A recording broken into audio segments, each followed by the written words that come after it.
प्यारे बच्चों, कैसे हैं आप सब। आशा करती हूँ आप सब अच्छे होंगे। आज मैं आपको कक्षा 5 का अध्याय नंबर 16 जिसका नाम है कंप्यूटर युग पढ़ाने जा रही हूँ।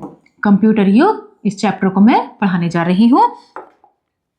आज के युग में कंप्यूटर जीवन के हर क्षेत्र में मनुष्य की सहायता कर रहा है। पढ़ने का काम हो, बिल बनाने का काम हो, टिकट छापने का काम हो, हवाई जहाज अंतरिक्ष यान उड़ाने का काम हो, रोगों की जांच इलाज का काम हो, अर्थात हर जगह कंप्यूटर का प्रयोग किया जा रहा है।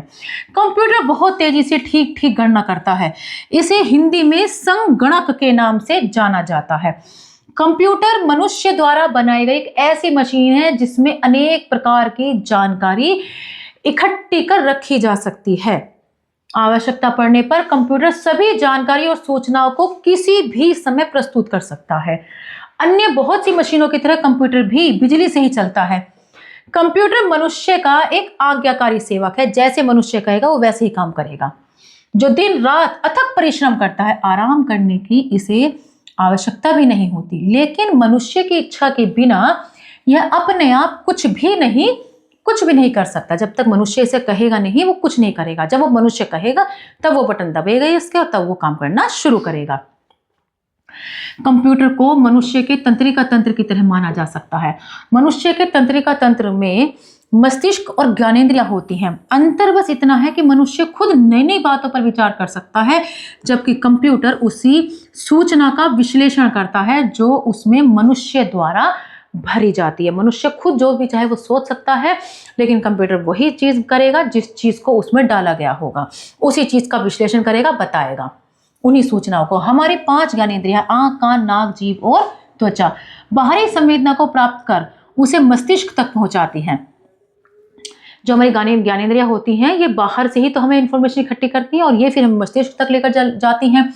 मस्तिष्क उस पर विचार कर निर्णय करता है और शरीर की मांसपेशियों को कार्य करने के लिए प्रेरणा भी देता है। कंप्यूटर का कीबोर्ड टाइपराइटर जैसा ही एक यंत्र होता है जिसके माध्यम से हम सूचनाएं इसके मस्तिष्क तक पहुंचाते हैं। कीबोर्ड की सहायता से हम कंप्यूटर को आदेश दे सकते हैं। ऐसे ही कई आदेश हम कंप्यूटर के एक अभिन्न अंग माउस से भी दे सकते हैं। ये सभी सूचनाएं और आदेश कंप्यूटर के मस्तिष्क में पहुंचते हैं। देखो बच्चों, माउस एक ऐसा बटन होता है छोटा सा, इसमें 3 बटन होते हैं, एक लेफ्ट साइड, एक राइट साइड और एक बीच का इसमें बटन होता है और एक डोरी से कनेक्ट सा रहता है। माउस बोलते हैं। इसके बटनों को क्लिक करके कोई भी काम किया जा सकता है। कीबोर्ड भी ऐसा ही एक यंत्र होता है जिसमें ABCD मतलब अल्फाबेटिकल वर्ड्स लिखे रहते हैं और 1 2 3 4 भी लिखे रहते हैं। इसमें लेफ्ट, राइट, डिलीट वगैरह बहुत सारे बटन उसमें होते हैं। ठीक है। कंप्यूटर के मस्तिष्क को CPU कहते हैं। CPU सभी आदेशों का पालन मानव निर्मित कार्यक्रमों के माध्यम से करता है। तो CPU सभी आदेशों का पालन कैसे करेगा? जो मनुष्य ने उसके अंदर कार्यक्रम करे हैं उन्हीं की हेल्प से वो करता है। CPU बहुत तेज गति से सूचनाओं का विश्लेषण करने के साथ आदेशों के अनुसार उससे मांगी गई सूचनाएं और जानकारियां प्रस्तुत करता है।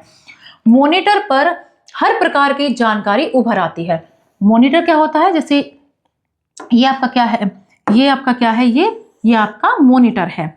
ठीक है। तो मॉनिटर टेलीविजन जैसा दिखता है, लेकिन इस पर वे ही चीजें दिखाई देती हैं जो CPU के आदेश पर उभरती हैं।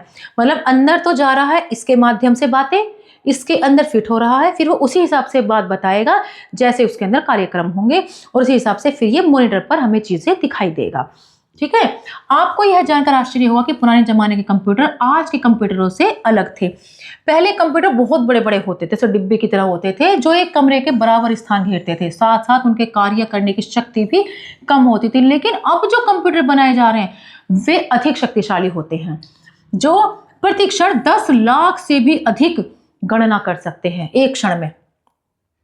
आजकल कुछ छोटे कंप्यूटर का भी निर्माण किया गया है जिनका आकार मोटी सी किताब जितना होता है, बस उन्हें लैपटॉप के नाम से जाना जाता है।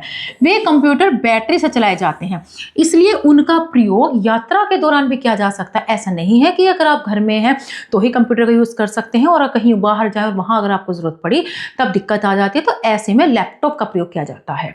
ठीक है।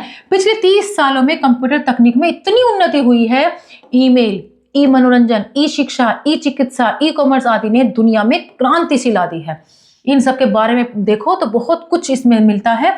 आजकल यंत्र मानव अर्थात रोबोट भी बनाए जाते हैं जिन स्थानों पर तापमान बहुत अधिक या बहुत कम हो, जहां साधारण आदमी के लिए रहना या काम करना असंभव हो, वहां यंत्र मानव यानी कि रोबोट नामक कंप्यूटर संचालित मशीनें ही काम करती हैं।